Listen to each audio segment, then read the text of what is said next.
Programme मध्य मुकाबले में खुश आमदेद। मैं हूं रबिया एहसन और मेरे साथ मौजूद है रऊफ क्लास्टा। और आज के प्रोग्राम में जो टॉपिक्स हम शामिल करेंगे उसमें सबसे पहले पीटीआई के 3 दिन से जारी एहतजाज का ड्रॉप सीन, ब्लू एरिया मैदान जंग बना रहा, इस्लामाबाद में जिंदगी मफलूज, शहरी घरों में मैसूर, कारकुन और इमरान खान की बहनें हवालात में बंद। एहतजाज को लीड करने वाले वजीर आला खैबर पख्तूनख्वा इस्लामाबाद पहुंचने के बाद पुरस्रार तौर पर गायब। बड़े सवालात उठ गए। इमरान खान समेत सैकड़ों कारकुनों पर दहशतगर्दी, अगवा, सरकारी अमला को नुकसान पहुंचाने के दर्जनों नए मुकदमा दर्ज, लीडरशिप वीडियो पैगामात तक महदूद। सीडीए ने केपी हाउस सील कर दिया। फलस्तीन के हवाले से होने वाली कॉन्फ्रेंस में भी पीटीआई शामिल नहीं हुई। इसके अलावा बात करेंगे शंघाई कॉन्फ्रेंस की वजह से हुकूमत का फौरी आईनी तरामीम न लाने का फैसला। अब तरामीम 18 से 22 अक्टूबर के दरमियान पेश की जाएंगी। हुकूमत ने उसूली फैसला कर लिया। एक्सक्लूसिव डिटेल्स इसके हवाले से क्या है वो आपके साथ शेयर करेंगे। इसके अलावा बात करेंगे अदालती फैसलों की मिसालों ने मुल्क का बेड़ा गर्क कर दिया। चीफ जस्टिस से मातहत अदलिया के जजेस की अहलियत पर सख्त सवालात उठा दिए। सोशल मीडिया लाइक्स पर भी बोल पड़े, बड़े बड़े थंबनेल्स बनाए जाते हैं। अदलिया भी मार्शल लॉ की तौसीक कर देती है। गैर आईनी इकदाम की तौसीक का इख्तियार जजेस के पास कहां से आ जाता है। वक्त आ गया है कि जजेस की क्लासेस कराई जाएं। दौरान समाअत अहम रिमार्क्स। इसके अलावा बात करेंगे कराची की। कराची एक बार फिर दहशतगर्दी की लपेट में। शंघाई ताउन तंजीम कॉन्फ्रेंस से चंद रोज कबल दहशतगर्द मुतहरिक, कराची में चीनी कॉन्वॉय पर हमला। इसकी डिटेल्स क्या है इसके ऊपर बात करेंगे और हमें डिस्कशन के लिए ज्वाइन करें सीनियर तज्जियाकार हफीजुल्लाह न्याई साहब, उनको वेलकम करेंगे। अस्सलाम वालेकुम हफीजुल्लाह न्याई साहब। वालेकुम सलाम जी। न्याई साहब, पहले तो ये हम बात करेंगे जो 4 अक्टूबर को एक पूरा हमने इसके जो थिएट्रिक्स देखे, ऑप्टिक्स देखे, दे वर वेरी केओटिक, और जो एक पूरा मंजर बना उसके बाद जिस तरह से कंक्लूड हुआ, again it was a very bad ending. इस तरह से देखें या उस तरह से देखें, ये जो पूरी सिचुएशन थी इसको आपने किस नजर से देखा?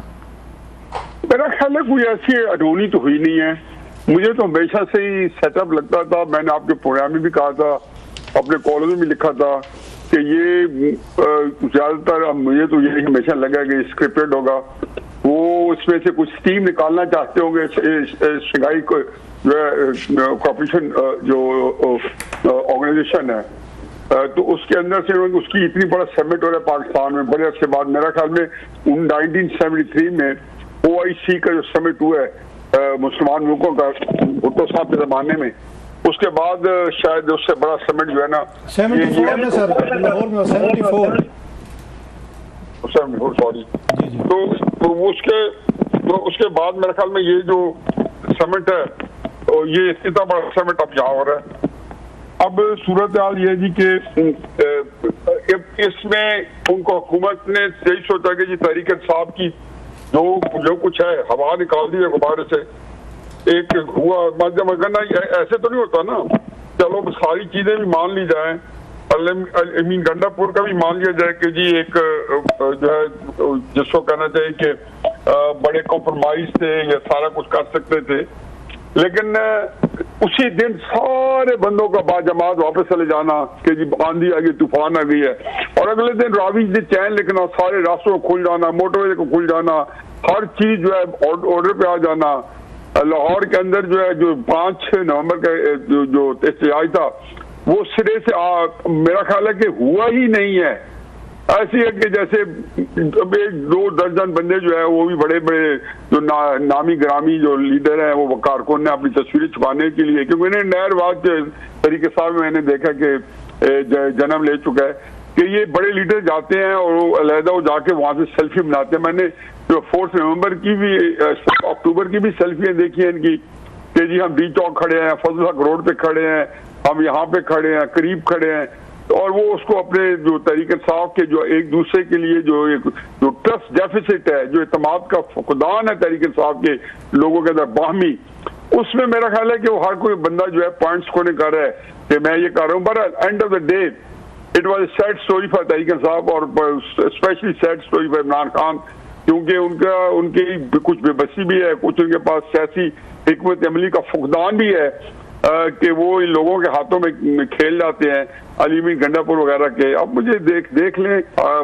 आपके सामने क्या रखा जाए। हाजी अजा है, उसका यहाँ से आना डी चौक में और फिर उसके बाद केपी हाउस में चले जाना अरेस्ट करने के लिए या अरेस्ट जो भी है व्हाटएवर, फिर एक नई कहानी बताना कि मैं मरगला की पहाड़ी में चढ़ा हूँ और वहां से मैं उतरा हूँ और मैं वहां से आगे मुझे गाड़ी मिल गई, वो मुझे समात ले गई, पता नहीं क्या क्या बहरहाल लाइनी में।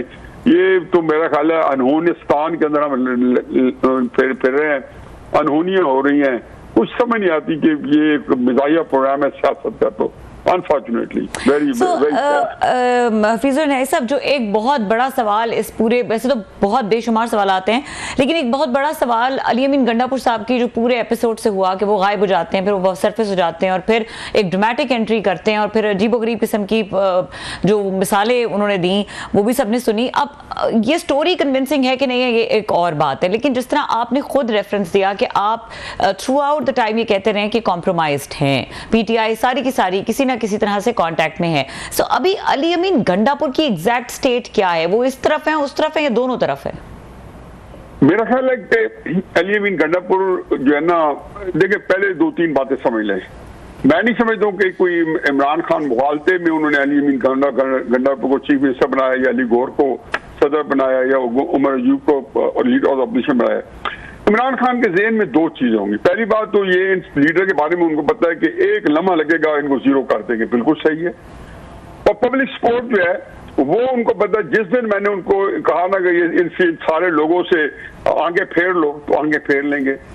तो इस लिहाज से उन्होंने इनको बनाया और ये जानते बनाया कि ये एस्टेब्लिशमेंट के साथ इन टच है या मुज़ाकरात कर रहे हैं। और वो जब भी इस तरह का कोई बात थोड़ा गुस्सा आता है तो कहते हैं मैंने तो मना कर दिया कि आप जो है मुज़ाकरात ना करें। अब अली अमीन गंडापुर, मैं तो इसको कहता हूँ कि जी जाहिर है इसको जब ये इलेक्शन भी लड़ा इन्होंने और उसके बाद जिस तरीके से वो एक भाग के फिरे थे, बाजार ऐसा था कि जब मैंने इनके रिलेटिव से पूछा कि कहाँ है तो उन्होंने कहा जी वो तुर्की चला गया, पाकिस्तान छोड़ गया, जितने मूतरी बांधे। अब पता चलता है कि नहीं, वो तो बड़े आराम से जो है हमारे किसी न किसी सेफ हाउस में अपने वो सारे कई महीने गुजारे थे, जो कि 9 मई के बाद वो उन्होंने जो है जो एट लार्ज थे या छुपे फिर रहे थे। अब इसके तो उसमें मुझे तो 2 राय कभी हुआ ही नहीं कि अली अमीन गंडापुर एक ही जगह ज्यादा उसके ऊपर असर रसूख है और वो एस्टेब्लिशमेंट के काबू में है, जेर असर नहीं उनके काबू में है और उनका ही स्क्रिप्ट पढ़ता है। अब मुझे ये बात जब होने लगी थी तो मैं हकीकत है कि पिछले इससे करने से पहले अपने कॉलम में भी लिखा, जो जुम्मे को शाया हुआ, जुमेरात को लिखा हुआ कॉलम, और से पहले भी 2-4 टीवी प्रोग्राम में मैंने कहा कि यार इस दफा ये अमीन गंडापुर एक्सपोज हो जाएगा। ये बात मैं अपने जितने पीटीआई के बड़े रहनुमा थे मुझे मिलते थे तो मैं उनको बार बार कहता था कि इस दफा अली अमीन गंडापुर जो है वो एक्सपोज हो जाएगा। मेरा ख्याल है एक्सपोज हो गया है। आप इसको जो जिसको कहना चाहिए इमरान खान इसे सरफ नजर रखते हैं किसी वजह से तो कर सकते हैं, क्योंकि कई दफा सियासी एक जो आपकी ये होती है हिकमत अमली ऐसी होती है या एक आपको वादा ही खाता है कि हर वक्त आप कोई अगले बंदे को जो है आड़े हाथों नहीं लेते। लेकिन अली अमीन गंडापुर इस वक्त तहरीक इंसाफ एक्सपोज हो चुके हैं और उनके ऊपर एक कॉन्सेंसस है कि उन्होंने तहरीक इंसाफ को मामू बनाया है, इमरान खान साहब को मामू बनाया है या बनाने की कोशिश की है। और फिर उसके बाद अब ये कितनी जितने मूसरी बातें जी, इमरान खान साहब से रात 3 मुलाकात हुई, अली गौहर भी साथ थे, फलां भी साथ थे, ये इतनी प्रोपेगेंडा है कि एंड ऑफ द डे मैं ये समझता हूँ कि अली अमीन गंडापुर जो है वो जो भी है, अब ये तो बहुत सी चीजें हम गैसवर्क ही कर सकते हैं, लेकिन अमलन जो है अली अमीन गंडापुर सारी रात एस्टेब्लिशमेंट के पास रहे और सुबह उनको बड़े आराम से उन्हीं की जो ट्रांसपोर्ट में जाके पेशावर में काले शीशों में पहुंचा दिया गया। बाकी ज़ेब दास्तान के लिए वो क्या कहते हैं क्या नहीं कहते, लेकिन तहरीक इंसाफ जो है वो उसको बहुत बड़ा झटका मिला है। ये प्रोटेस्ट है, बोलते इमरान खान साहब को प्रोटेस्ट ऐसे जो अंधाधुंध नहीं करने चाहिए कि 22 मई को आप 2022 में अनाउंस करें कि मैं 30 लाख बंदे लेके 25 मई को इस्लामाबाद आ रहा हूँ। ये कोई 30 लाख बंदा लाना कोई खाला जी का बात नहीं होती। लोग 3 महीने पहले अनाउंस करते हैं लॉन्ग मार्च का। आप ये अपने वर्कर्स को, मतलब है कि आप किसी और को नहीं आजमा रहे, आप अपने वर्कर्स को आजमाइश में डाल रहे हैं। बड़ा इसका बैकग्राउंड दिया है बड़ा खूबसूरत तरीके से। इफ़ यू अलाउ मी, मैं इंतहाई हम्बल तरीके से आपकी ऑब्जर्वेशन से मैं डिसएग्री करना चाहता हूँ जो आपने अभी एक नक्शा दिया है, और स्पेशली गंडापुर साहब के हवाले से कि उन्होंने शायद इमरान खान साहब को मामू बनाया है, तहरीक इंसाफ को बनाया है। एक और सिनेरियो देखते हैं सर, आपको लगता नहीं है कि खान साहब ने जो उनको टास्क दी थी उन्होंने बड़ा खूबसूरत तरीके से पूरी की? वो ये टास्क थी कि आपने वहाँ से KPK से बंदे लेने हैं, अपने साथ जुलूस लेना है, जलसा लेना है, और आपने आके उनको D चौक में छोड़ के गायब हो जाना है। और वो गायब हुए, बंदे भी लेकर आए। ये पहली दफ़ा हमने देखा। आपने कहा कि ये कोई अनहोनी नहीं हुई, ये अनहोनी हुई है सर। ये पहली दफ़ा हुआ है कि इतना बड़ा इस्लामाबाद में कोई पार्टी आ रही है, उनका चीफ मिनिस्टर बंदे लेके आ रहा है, गाड़ियाँ लेके आ रहा है, एक जिम्मेदार आदमी है, और पता यह चलता है कि इस पार्टी का अपने वर्कर्स को, क्राउड को जिनको लेकर आए हैं, इनको लीड करने वाला बंदे ही कोई नहीं है। तो ये प्लान का हिस्सा नहीं था कि आप यहाँ पे बंदे लाएं, उनको इस्लामाबाद में छोड़ दें और कोई लीडर पार्टी का वहाँ पे मौजूद नहीं होगा। कोई गंडापुर साहब अकेले गायब तो नहीं हुए, बाकी पूरी पार्टी गायब हुई है सर। और ये वहाँ पे आएंगे, वर्कर आएंगे, और ये पुलिस रजिस्ट करेगी, वो उसके बाद लड़ाई झगड़े हंगामे होंगे। और तो यही मकसद था, वो तो हंगामे कराना मकसद था शहर में सर, बांग्लादेश के टर्म पे। तो गंडापुर साहब तो वही कुछ किया है जो उनको कहा गया था कि उन्होंने बंदे छोड़े, और छोड़ने के बाद वो गायब हो गए, पूरी पार्टी गायब हुई है। गंडापुर अकेले तो नहीं हुआ सर। तो खान साहब के स्क्रिप्ट पे चले हैं। ये मेरी तो ये ऑब्जर्वेशन है कि जो उनको स्क्रिप्ट दिया गया था खान साहब की तरफ से, तो गंडापुर साहब ने एग्जीक्यूट किया उसको रिलीजियसली। उनको ऑर्डर होता आपने बैठना है, वो बैठते। तो पूरी पार्टी गायब थी सर। मतलब गंडापुर साहब को छोड़ दें, बाकी लोग किधर थे? तो ये तो प्लान का हिस्सा था कि बंदे लाने हैं, शहर में छोड़ने हैं, और पार्टी ने नहीं जाना वहाँ पे। उसके बाद ये पुलिस जाने, और फिर ये क्राउड जाने, फिर हजूम डाले, फिर बांग्लादेश मॉडल की तर्ज पे कोई ना कोई कार्रवाइयाँ होती हैं तो होती रहें। Just my opinion sir. देखिए जी, मेरा नहीं ख्याल कि मैं थोड़ा सा इख्तलाफ करूंगा इस लिहाज से कि इमरान खान साहब की कतई ये प्लानिंग नहीं होगी। नंबर एक बात। नंबर दो बात यह है कि ये जो है, जो स्क्रिप्ट होगा अगर, तो वो एस्टैब्लिशमेंट का होगा, जो फिनिशिंग स्क्रिप्ट है। मैं सर आपकी बात कर रहा हूं, फिर बाकी पार्टी के लोग क्यों नहीं है सर? मतलब कोई पार्टी लीडर नहीं था, वर्कर इसी बात से तो बेचारा वो हुआ कि कुट हमने खाई है, मार खाई है, आंसू गैस खाई है। कोई वर्कर, मतलब सारे वर्कर थे। कहाँ उमर अयूब खान साहब नहीं थे, बैरिस्टर गौहर नहीं थे, आपके उसके बाद असद कैसर नहीं थे, अली मोहम्मद खान साहब नहीं थे, कोई बंदा नहीं था। तो ये तो पूरी पार्टी नहीं थी सर, सिर्फ वर्कर थे। क्यों?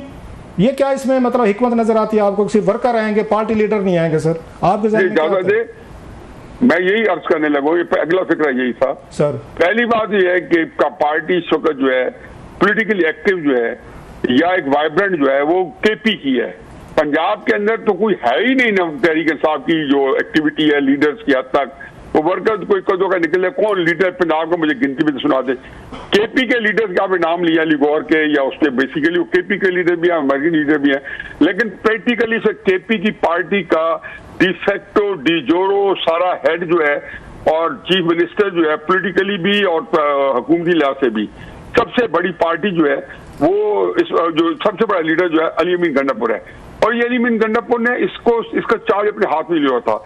इसके आने से पहले आखिरी मुलाकात इमरान खान साहब से अली अमीन गंडापुर ने ही की थी, ये 4 अक्टूबर से कुछ 4-5 दिन पहले। इसलिए ये बहस मेरे नजदीक नहीं है कि ये कोई लीडर था या नहीं था। नंबर दो बात है कि मैं इस बात को कंटेस्ट करता हूँ कि डी चौक पे कोई पहुंच सका है। डी चौक पे इक्का दुक्का बंदे को आते थे तो बेचारे उनको अरेस्ट हो जाते थे। बाकी लोग जो है, कोई आप इस्लामाबाद में रहते हैं, कोई आप पारा इकट्ठे हो जाते थे, कोई एक सुपरमार्केट के अंदर 15-20 इकट्ठे हो जाते थे और वहां से नारे लगाते थे और पुलिस उनको पकड़ लेती थी, या कोई चाइना जिसको कहना चाहिए चौक पे आ जाते थे। तो इसलिए ये बात जो है ना, जो जिस तरीके से प्रोटेस्ट हुआ है ना, वो प्रोटेस्ट जो असल लश्कर जरार था जो उनके साथ आ रहा था, वो तो संज्ञानी में छोड़ के आ गए थे। वो कहाँ पहुंचाया उन्हें? अगर वो ही पहुंचा देते ना तो फिर कहते इनको छोड़ के चले गए। वो तो अकेले आए। मेरी बात तो सुनिए, मैं अर्ज करूं, वो तो आए चौक से होकर गए गंडापुर साहब। उन्होंने कहा हम पहुंचना था, हम पहुंच गए। साथ ही गंडापुर साहब पतली गली से निकल जाए कि वर्कर जाने और फिर पुलिस जाने। साहब डी चौक तो मुकम्मल सराउंडेड थी। गंडापुर साहब के बारे में रिपोर्ट मिली जब वो आए तो डी चौक पे तो उन्होंने कहा जी यहाँ पे फौज खड़ी है, उनका मैं बड़ा रिस्पेक्ट करता हूँ। ये इमीडिएट रिएक्शन था। जैसे अभी ये गिरफ्तारी नहीं हुई थी, अभी तो एक आता को KP हाउस चले गए, जो ये भी बड़ा क्वेश्चन मार्क है कि फिर KP हाउस के चले गए, उधर ना बैठ जाते जहां उनको जगह मिली है, चाहे वहां पे आपको AK फजल हक रोड पे जगह मिली है या यहाँ से फैसल एवेन्यू शुरू हो जाए, जो भी बड़ा एवेन्यू है जो प्रेसिडेंट हाउस से सामने जाता है, तो वहां बैठ जाते।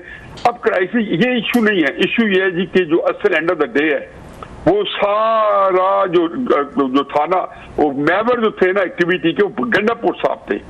आप टीवी ऑन करके बैठे थे, गंडापुर साहब जी, आपने सोचा कि मेरा यूपी नहीं नजर आ रहा। अब सारे लोग जितना मीडिया था वो गंडापुर को फोकस कर बैठा था और वही भड़के लगाते आ रहे थे। बाकी को रोक दिया गया था ना, मतलब बाकी सबको कहा गया था, MNA, MP, senators, party leader, कि आपने डी चौक नहीं जाना। ये तो पूरी पार्टी पॉलिसी थी किसी से, वो वर्क फ्रॉम होम कर रहे थे, जो एक उनके लिए टर्म इस्तेमाल की जा रही है। वो तो सबको कहा गया था भाई साहब आपने नहीं आना, सिर्फ वर्कर आएंगे, वही लड़ेंगे भिड़ेंगे, और कोई पार्टी का बंदा नहीं आएगा। ये तो पहले से तय था सर। न्याय साहब, जो अगर सामने आए भी बाय एनी चांस, जिस तरह हमने देखा जब केपी हाउस में अली अमीन गंडापुर साहब को लेके जब गए, और उसके बाद ये विजुअल्स चले कि बेस्ट गोहर जो है वो गए केपी हाउस में, फिर वो वापस भी निकले और मीडिया से बात किए बगैर चले गए, तो जो आए भी सीन में वो बाद में गायब हो गए, तो वो कहाँ गए? देखिए, हम बिल्कुल एक ऐसी गुफ्तगू कर रहे हैं जो मेरे नजदीक इतनी इंपॉर्टेंट नहीं। मेरे नजदीक इंपॉर्टेंट है कि इस एहतजाज की स्पिरिट क्या थी, मतलब इमरान खान क्या चाहते थे। आखिर तरीके साहब ने एहतजाज की है, कोई उसके दूसरी पार्टी तो शामिल नहीं थी। उनकी स्पिरिट ये थी कि इमरान खान को अच्छी तरह पता था, और मैं अगर इमरान खान का ज़हन पढ़ने की कोशिश करूं तो वो SCO के समिट के ऊपर पहले, और ये पहले वो करते रहे, 2014 में चाइनीज प्रेसिडेंट ने आना था तो वो आगे डी चौक में बैठ गए थे। फिर उसके बाद 25 मई को जब लास्ट टाइम हमने डिस्कस किया पिछले हफ्ते भी, कि 25 मई 2022 को जब कतर के अंदर IMF के साथ पाकिस्तान की हाई लेवल मीटिंग होनी थी, और वो इन्होंने सोचा कि जी मैं पहले ले जाऊं, क्योंकि 7 दिन को वादा किया हुआ था जो बाजवा ने, कि हमने इसको कहा हुआ था कि ये 28-29 को रिजाइन कर देंगे। उन्हें समझा मेरे साथ धोखा कर रहे हैं, क्योंकि ये IMF की मीटिंग कंट्रोल करना चाहते हैं। वो उसके लिए निकले, वो खत भी लिखकर, तो एक पूरा ट्रेल नजर आई इमरान खान साहब का इंटरनेशनल इवेंट्स के ऊपर प्रेशर क्रिएट करने का उसके ज़हन बनता है। उनका बल्कि ख्याल था फॉर द टाइम, बस समझेगा कि ये धरना 5-6 दिन बैठ जाता तो आपका SCO जो है वो सॉरी लफ्ज शख्स है वो बढ़ जाता, जो SCO का प्रोग्राम है, क्योंकि ये छोटा नहीं है। मैं कई इंटरनेशनल समिट अटेंड कर चुका हूँ। बड़े बड़े मुल्कों में जब होते हैं तो वहाँ कर्फ्यू लग जाता है। चाहे IOC का इस्लामाबाद में इजलास हुआ 74 में, तो 2 दिन कर्फ्यू रहा था। इस्लामाबाद में भी जो हेड ऑफ स्टेट आ रहे थे, लाहौर में भी, तो कर्फ्यू के समान सिलेक्टेड एरिया में थे। तो ये मैं रियाद में गया 2017 में, ट्रंप आया हुआ था, वहां पे कुछ तकरीबन 34 मुल्कों के सरबराह थे, नवाज शरीफ साहब भी गए हुए थे। वहां पे रियाद में स्कूल, कॉलेजेस, मार्केट सब कुछ बंद था। तो ये कुछ छोटी चीज नहीं है। फिर आपको पता है कि आपके यहाँ इस वक्त जो एक्टिविटीज है टेररिस्ट की भी, मिसक्रिएंट्स की भी, शरारती लोगों की बढ़ी हुई है। तो जो फॉरेन डिग्निटरीज हैं और फिर पब्लिक सेफ्टी है, दोनों की सेफ्टी के लिए जरूरी है कि आप इस चीज को पहले साफ क्लियर करें। चुनाचे हुकूमत ने देखा है कि इनको लॉन्ग मार्च, अलबत्ता तारीख के मामले में मुगालता हो गया है कि इमरान खान साहब ने सोचा कि 4 तारीख को मैं करूंगा तो प्रेशर पड़ेगा। हुकूमत ने सोचा कि 4 तारीख को आ जाए, और गंडापुर को मेरा ख्याल है कि चूंकि गंडापुर कॉम्प्रोमाइज आदमी है, मैं हमेशा से कहता हूँ उन्हीं का आदमी है, और उन्होंने जाके कहा जी कि अच्छा आप इस तरह लेके आएंगे, ये शोर मचाएंगे, गालियां देंगे, हुकूमत को देंगे, सबको देंगे, और अब जाके IG को देंगे। उन सबको हमें पता है कि नाहक तोमर मजबूरों पर। लास्ट 2 क्वेश्चन सर, आपकी मेहरबानी, आप भी ट्रैवल कर रहे हैं सर। पहली दफ़ा हुआ है कि यहाँ पे हम देखें, पहले भी शायद हुआ था लाहौर में 2017-18 से पहले, कि खान साहब की 2 बहनें जो हैं वो गिरफ्तार हैं, बल्कि आज उनका जिस्मानी रिमांड जो है ना 1 दिन का दिया गया है। So how do you see that कि उनकी 2 बहनें अलीमा खान साहबा और डॉक्टर उज़मा साहबा जो हैं वो अरेस्ट की गई, और बड़े उन पे वही वाले एंटी टेररिस्ट कोड्स वगैरह के बाकी भी वर्कर्स हैं, बताया जा रहा है सारे 800 वर्कर्स हैं वो गिरफ्तार हैं, उन पे भी इस तरह सीरियस मुकदमे किए गए। खान साहब की बहनों पे हैं, पार्टी के लीडर जो नहीं भी थे उन पे भी पर्चे किए गए। तो कैसे देखते हैं सर इसको? मेरे ख्याल जाति की है जी। पहले भी आप देखें कि जो 9 मई के अंदर भी जो गिरफ्तार हैं, तो पार्टी लीडर तो कोई गिरफ्तार नहीं है, सिवाय लाहौर के अंदर महमूद रशीद साहब हैं, यास्मीन यासिर साहब हैं, या जाजुल हक चौधरी जाज साहब हैं। तो पंजाब में इतने ही थे सर, पंजाब में 3-4 ही थे। जी सर, बताता हूँ जी कि 9 मई के हवाले से जितने बंदे हैं ना, चाहे वो आर्मी कस्टडी में है चाहे आम जेलों में है, सारे के सारे जो है वर्कर्स हैं। लीडर इनका कोई गिरफ्तार नहीं हुआ।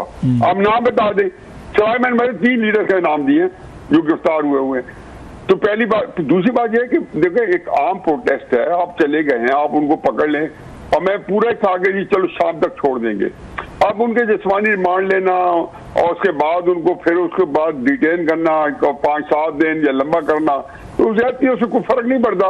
लेकिन गवर्नमेंट के लिए, हुकूमत के लिए, या जो लोग कर रहे हैं काम, उनके लिए कोई भी सूरत हाल नहीं होगी जैसी है। वो किसी सूरत में जो है वो इसके ऊपर नहीं करेंगे। जिसको कहना चाहिए कि उनको अच्छे ऑप्टिक्स नहीं पड़ रहे। आपको लगता है कि लास्टली सर के ये जो कुछ किया है खान साहब ने, इल प्लान किया है, आपकी बातों से भी लग रहा है, उनकी पार्टी के लोग भी कह रहे हैं कि प्लानिंग ठीक नहीं की गई और उससे एक बहुत बड़ी डिमोरलाइजेशन फैक्टर है उनके वर्कर्स में आएगा। उनको लगा है कि पार्टी लीडर खुद तो आए नहीं है, हमें यहाँ पे छोड़ के भाग भूग गए, अब जेलों में 850,000 लोग पड़े हुए हैं जिनका कोई वली वारिस नहीं है। तो पार्टी को झटका लगा है एक बड़ा कि इसने जो पावर गेन करनी थी इससे अपने इस मुजाहरे से वीक हुई है सर। उसके बाद स्पेशली पार्टी के अंदर लड़ाई शुरू हुई है कि ये किस तरह की स्ट्रेटेजी अपनाई गई थी कि 1-2 दिनों के लिए आए हैं और मार कूट खा के सारे भाग गए। देखिए खान साहब, पार्टी तो डेफिनेट वीक हुई है, लेकिन पार्टी पहली दफा तो वीक नहीं हुई। पार्टी 26 मई को जब इस्लामाबाद पहुंचे 2022 में, हकीकत है कि तहरीक इंसाफ के अंदर इतना जिसको कहना चाहिए कि एक डिससेटिस्फेक्शन थी, एक अपनी पार्टी के अंदर एक फ्रस्ट्रेशन थी। और ये बात 2014 के धरने में देखा है, जब इमरान खान साहब को पता है कि उनके जितने तजर्बात हैं सारे के सारे आज तक नाकाम रहे हैं, धरनों के, रैलीज के, जब भी उन्होंने कहा कि 2.5 लाख बंदा होगा जेल बरो तहरीक, 3 में 2.5 लाख बंदा अरेस्ट होगा, 250 बंदा नहीं कर सके। तो ये कोई तहरीक इंसाफ दे सारा पिछले ट्रेल नहीं देखती।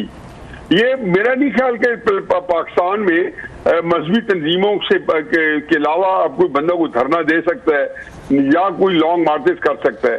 ये सारे के जब पहले 2014 में भी आए थे तो लाहौर से लगता था कि 2 लाख बंदा लेके निकल रहे हैं। काला शाह काकू क्रॉस किया और जब मुरीके पहुंचे तो टोटल 1000 बंदा भी पूरा नहीं होता था। पर ये मेरा ख्याल है कि एक ऐसी सूरत हाल है कि मैं बंदा उसका क्या कहे जी।